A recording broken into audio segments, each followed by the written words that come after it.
हम एक ऐसे समय में रहते हैं जहाँ हम निरंतर कार्य सिद्धि की दौड़ में लगे हुए हैं, जहाँ उपलब्धियों की एक सूची है जिसे हमें पूरा करना है, चाहे वो व्यक्ति के खुद के लिए हो या पारिवारिक, सामाजिक या पेशेवर समूह के लिए।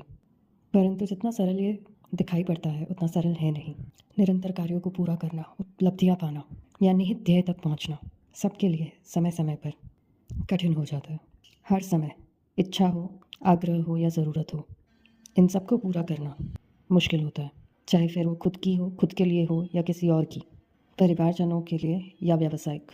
इस निरंतरता के लिए व्यक्ति के व्यक्तित्व में एक ऐसे गुण की आवश्यकता होती है जिसके बारे में आज हम बात करेंगे। कर्तव्यनिष्ठा। कर्तव्यनिष्ठा एक ऐसा गुण है जो कई छोटे छोटे गुणों से मिलकर बनता है, जो व्यक्ति को कार्यरत रखते हैं और कार्यपूर्ति और उपलब्धियों में सफलता प्राप्त करने के लिए एक अभिन्न भूमिका निभाते हैं, और जिनकी सहायता से व्यक्ति एक अच्छा, सुखद और प्रगतिशील जीवन जी पाता है। कर्तव्यनिष्ठा व्यक्ति में अन्य गुण जैसे कि अवलोकन क्षमता, संगठन क्षमता, इच्छा शक्ति, निरंतरता, स्थिरता, लक्ष्यात्मकता, समर्पण के साथ साथ आंतरिक खूबियाँ जैसे कि खुद के आवेग पर नियंत्रण, पारितोष विलंब, भावनात्मक विनियमन, स्वानुशासन।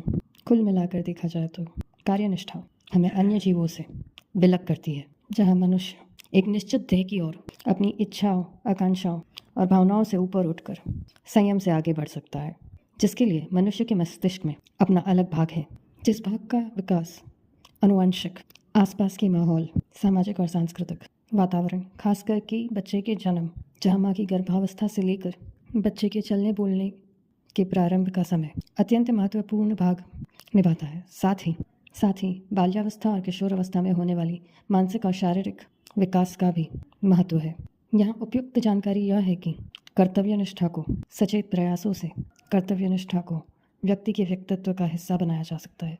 इसका अर्थ यह है कि व्यक्ति जो चाहे अपने जीवन में उसे अपनी निष्ठा, समर्पण और निरंतर प्रयास से प्राप्त कर सकता है। अब प्रश्न यह है कि जीवन में कर्तव्यनिष्ठा का संकलन कैसे किया जाए।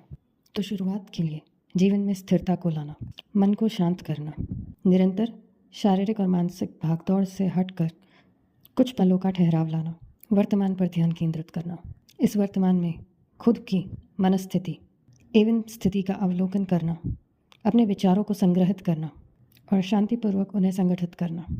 व्यक्ति अपने भौतिक स्थान को, जैसे कि उसकी पढ़ाई का टेबल हो, बिस्तर हो, अपना कमरा हो, कबर्ड हो, इन सबको ठीक करने से भी शुरुआत कर सकता है, जहाँ उसे धीरे धीरे इन आदतों का विकास निरंतर प्रयास और निष्ठा से करना है, जिसे करने के लिए व्यक्ति को अपना ध्यान केंद्रित करना सीखना पड़ेगा, जहाँ वह एक ध्येय की ओर निरंतर आगे बढ़ता है, जिस प्रक्रिया में वो नई चीज़ें सीखता है, खुद में परिवर्तन जो उसके आगे बढ़ने के लिए आवश्यक है उनके लिए सजग रहता है, और इस प्रक्रिया में खुद पर करुणा रख पाता है, क्योंकि परिवर्तन के समय व्यक्ति खुद के विकारों से लड़ेगा, खुद की गलतियाँ देखेगा और उन पर विजय भी प्राप्त करेंगे, ताकि वे अपने ध्येय तक पहुंच सके। यह परिवर्तन व्यक्ति के जीवन में अकेलापन भी लाएगा, किंतु परिवर्तन प्राप्त करने के बाद व्यक्ति खुद को बेहतर संबंधों और स्थिति में पाएगा। इस दौरान परिवार और मित्रों का सहयोग सकारात्मक प्रभाव लाता है। इतना ही नहीं, कर्मनिष्ठा का विकास करने के लिए व्यक्ति बाह्य मदद जैसे कि काउंसलर, साइकोलॉजिस्ट, अन्य साइकोथेरेपिस्ट, बिहेवियर थेरेपिस्ट, इनकी मदद से व्यक्ति छोटे छोटे बदलाव से लेकर व्यक्तित्व विकास के लिए बड़े बड़े ध्येय भी प्राप्त कर सकता है। इनके साथ व्यक्ति संयम सीखकर अपने जीवन के स्तर को सुधार सकता है।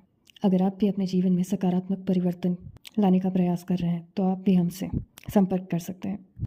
अपने प्रश्न हमें भेज सकते हैं या कमेंट कर सकते हैं। आपके आने वाले समय के लिए आप सबको शुभकामनाएं।